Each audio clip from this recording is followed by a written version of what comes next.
Faire une dameur.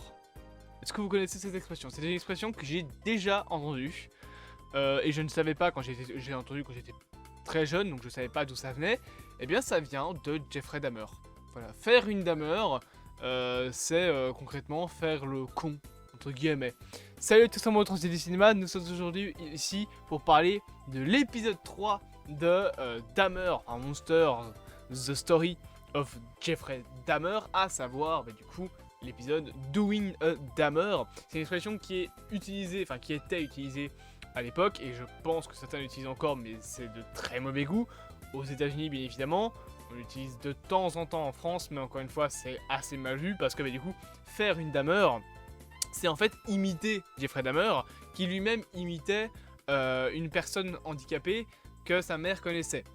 Je sais plus quelle maladie elle avait, mais un handicap psychiatrique, mental.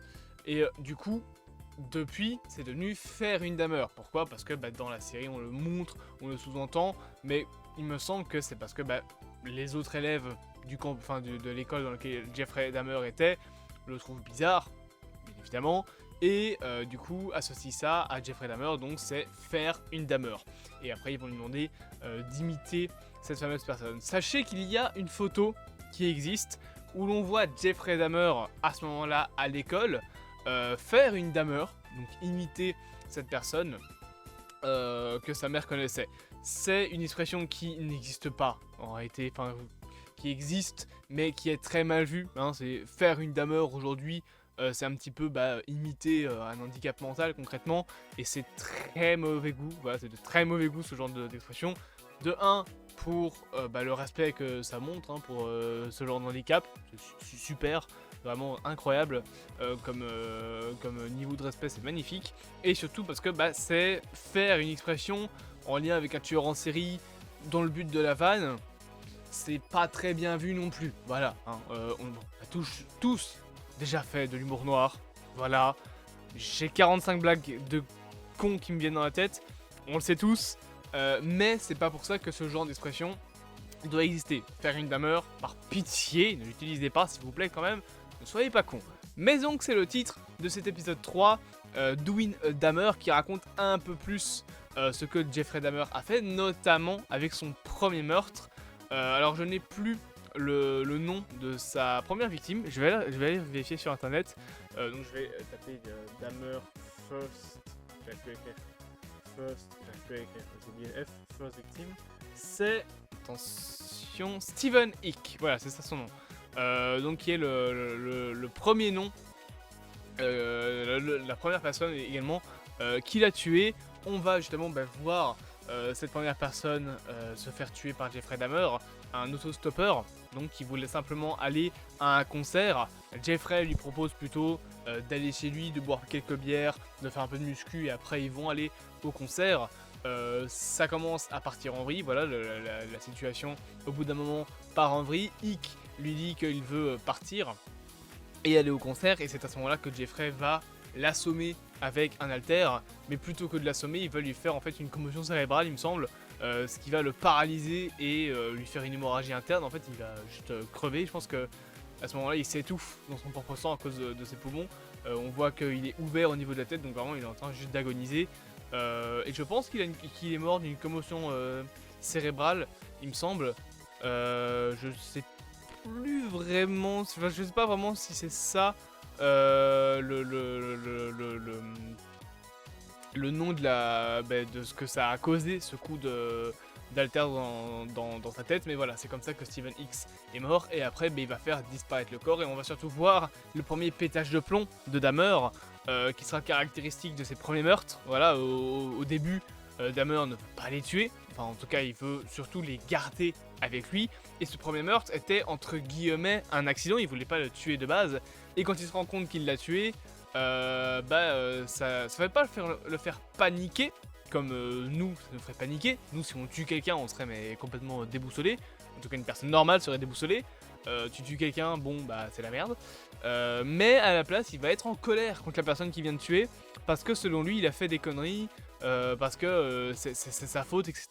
Ce qui est un comportement, bien évidemment, qui n'est pas un comportement qu'une personne logiquement réfléchie aurait. logiquement réfléchi, tu tues quelqu'un, tu vas pas rejeter la faute sur la personne. À part si c'est un accident de voiture. Mais si tu tues quelqu'un volontairement, tu risques pas de lui dire oh mais c'est ta faute, voilà, c'est ta faute, t'étais sur mon chemin.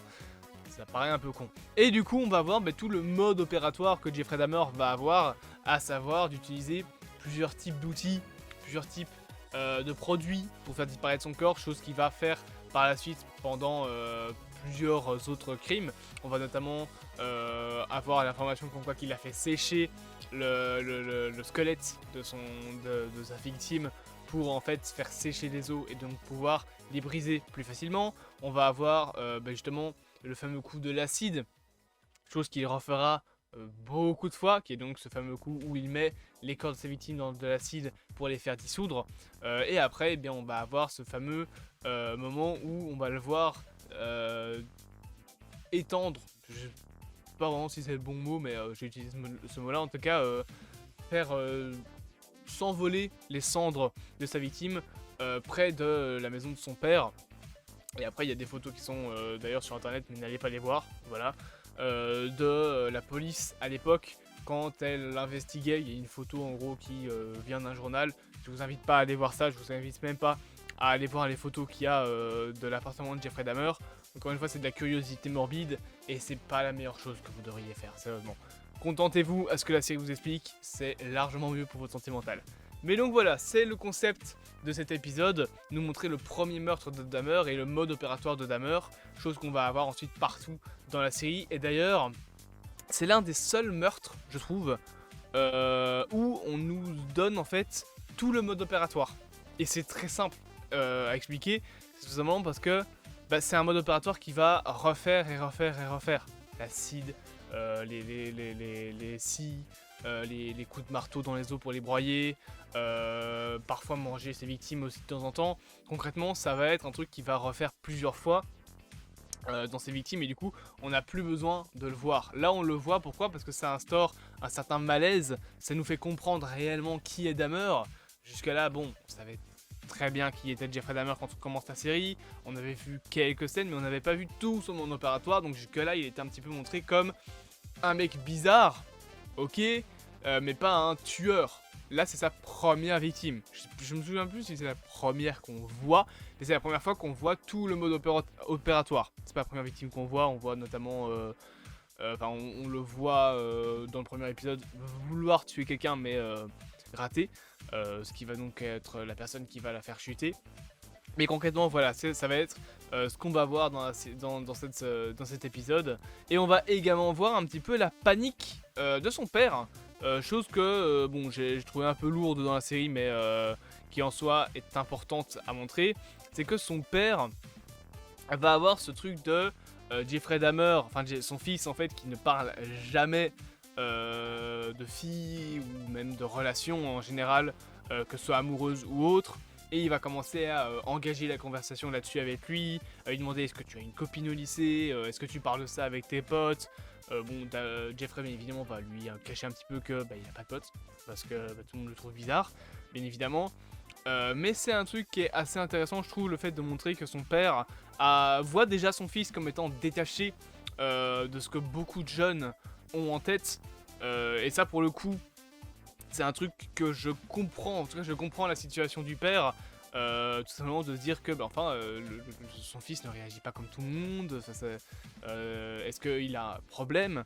Je vais pas dire que c'est du vécu, je vais pas aller jusque là, mais des gens qui m'ont dit que c'était pas, que j'étais pas comme les autres. Sur ce point-là, je tiens à préciser, par pitié, ne me faites pas dire ce que je dis pas. Je dis pas que je suis Jeffrey Dahmer, s'il vous plaît.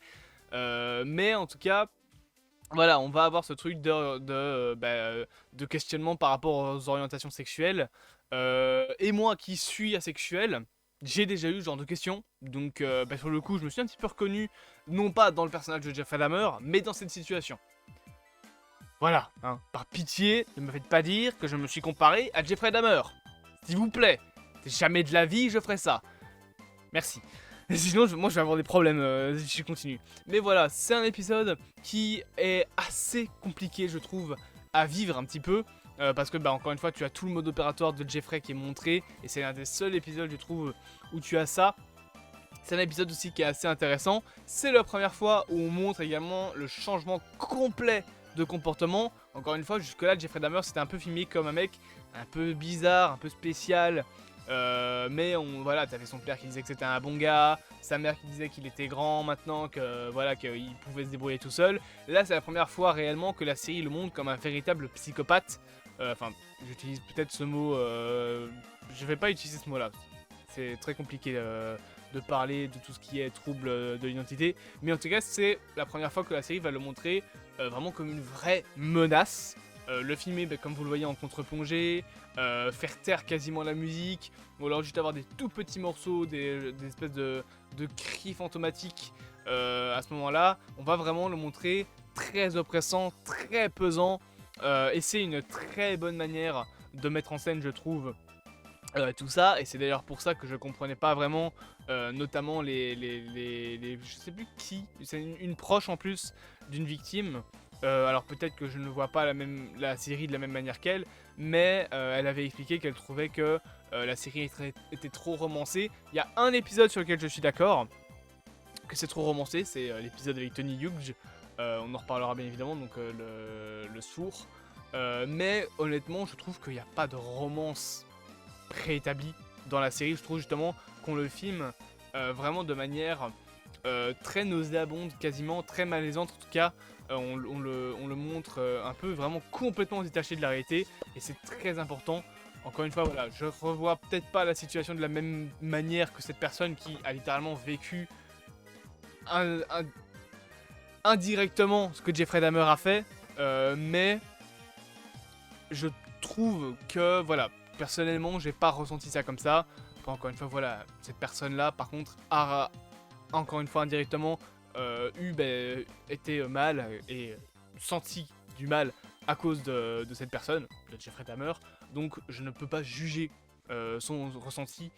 C'est injugeable comme ressenti, voilà, je ne critique absolument pas, je dis que c'est pas comme ça que moi personnellement je ressens la série. Cet épisode 3 est donc terminé, j'espère que cette vidéo vous aura plu. Bien évidemment, n'hésitez pas à vous abonner, à partager, à liker et à commenter. On se dit à bientôt pour de prochaines aventures, et regardez Dahmer si jamais vous en avez envie.